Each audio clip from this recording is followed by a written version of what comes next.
88% of employees that have just hired said that onboarding program sucked.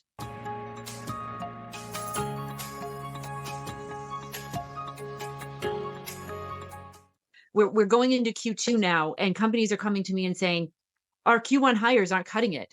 We have to fire everybody and hire new people, but they just keep repeating the same thing over and over again. Every 3 to 6 months, they fire, half or more of their sales teams. They get these horrible Glassdoor reviews. Other part of this is I say companies are creating the problem for themselves to solve. What they don't realize, especially as a small business owner, and especially as a startup founder with your first hires, if you have funding, a wrong hire can cost you a round of funding. And a wrong hire being that you're hiring at the wrong time because you don't have all your ducks or enough of your ducks in a row to have some semblance of an onboarding program.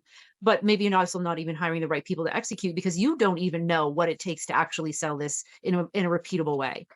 It's insane.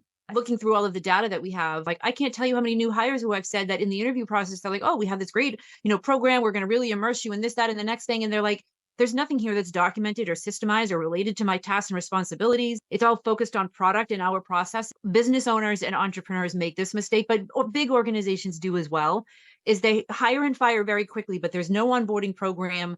There's no career development path for them. There's no set how they're going to get coaching and development in the role.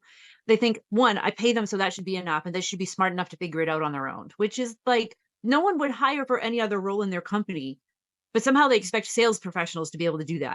In an economy where we really need to bolster our ability as small businesses to grow, this is the number one thing that the majority of them get wrong. This is an epidemic in sales when you're hiring new hires. You go through all of that work, and I get it. People are tired. You just went through this long, exhaustive process of resumes and interviews, and now you just want them to go and do it. The job descriptions are clear on not only what are your responsibilities and tasks, but how much time do we expect that you're going to be putting into these tasks, and how are you going to be measured?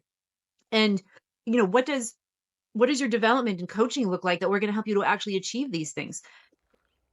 Here's how I would build it. Number one, you need to focus on who your buyer is. You need to be able to say in your customer's words what their problem is and how you solve that problem and why you're the best at solving that problem. This is a number one thing that you need to have in your onboarding program. Number two is that you then need to be able to break this down into smaller chunks. So first introduce your buyer and their world and their problem in their words, and then introduce how you solve that. This is only then, when you have the buyer framework, do you introduce your product or your service and your solution, and then why you are the best. So break it down into small chunks for them. Tie them together so that they understand how problem then is impacted by solution. Also, what is most important to your buyers? What's the impact going to be? What kind of results do they expect to see? That's going to be important as well. And then number three is start exposing your new sellers and your existing sellers to your customers as much as possible. Now, you can do this through recorded sales conversations, recorded customer service and support conversations. If you're selling to the C-suite, bring in your C-suite so that they can have those conversations with them.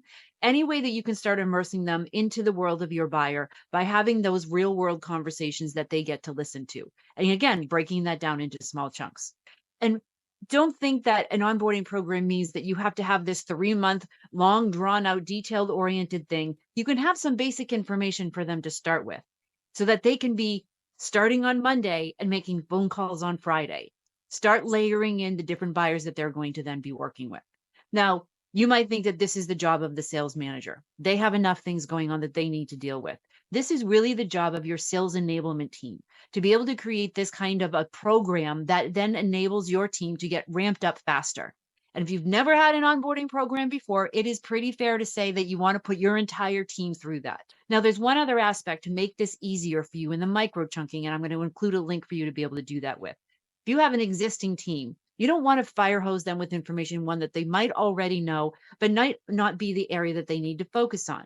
By getting them objectively assessed for their sales skills level, then you can take the modules that are going to be important for them to be focused on, because you know that this is the area that they need to improve on. This way, you can create an onboarding experience for new hires and existing hires that are going to have them stay with you longer, that are going to ramp up faster, and delight your buyers in the process so that you can see revenue growth.